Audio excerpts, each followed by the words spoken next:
Ang palakas sa sapa. Ang palakas sa sapa, kung humuni ay malakas kokak.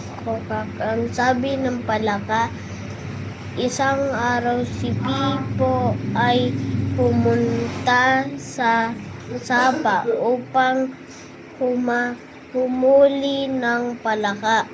Nagtago ang mga palaka.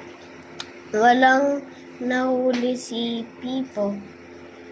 Siya ay umuwi kaawa-awa. Ang manika ni Mika ay luma na binigay nito ng kanyang mama Mina noong ika-6 kaarawan niya. Paborito itong laruin kahit ito ay luma na maitim at mahaba ang kulot na buhok nito.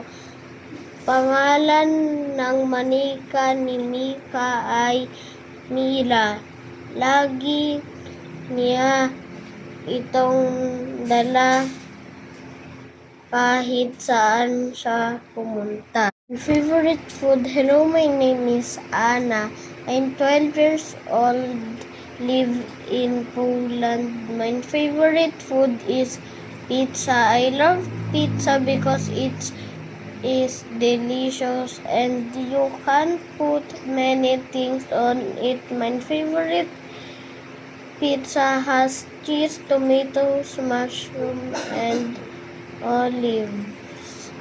On Friday, my family and I eat pizza together. Sometimes we make it at home. My father makes the dough and my brother and I put the toppings on the pizza. It's fun. What you want? It's your favorite food?